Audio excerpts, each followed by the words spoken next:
નમસ્કાર, હું હર્ષ રાઠોડ, ન્યૂઝ ગુજરાતમાં આપનું સ્વાગત છે। સમાચારની શરૂઆત કરીશું ગિરનારથી। વાત કરીશું ઉષા બેક્રો કંપનીની સંચાલિત જૂનાગઢ ગિરનાર પર્વત પર આવેલ ગિરનાર રોપવે આગામી તારીખ 2 જૂનથી 10 જૂન એટલે કે 9 દિવસ સુધી વાર્ષિક મેન્ટેનન્સને કારણે સંપૂર્ણપણે બંધ રાખવામાં આવનાર હોવાનું રોપવે ઓથોરિટી દ્વારા જણાવવામાં આવ્યું છે।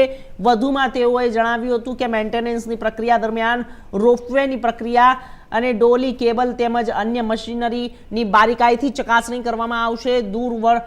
અને જ્યારે દર વર્ષની જેમ આ વર્ષે પણ કામગીરીને કારણે આ 9 દિવસો દરમિયાન ટિકિટ બુકિંગ તેમજ રોપવે સફરની સુવિધા ઉપલબ્ધ રહેશે નહીં અને આગામી તારીખ 11મી જૂનથી આ સેવાઓ પ્રવાસીઓ માટે રાબેતા મુજબ ફરી શરૂ કરી દેવામાં આવશે, જેની જૂનાગઢ તેમજ ખાસ કરીને ગિરનાર રોપવેને સફર કરવા આવનાર પ્રવાસીઓને ખાસ નોંધ લેવા ઉષા બેક્રો કંપનીને સંચાલિત ગિરનાર રોપવે ઓથોરિટી દ્વારા એક ખાસ યાદી જણાવવામાં આવી છે।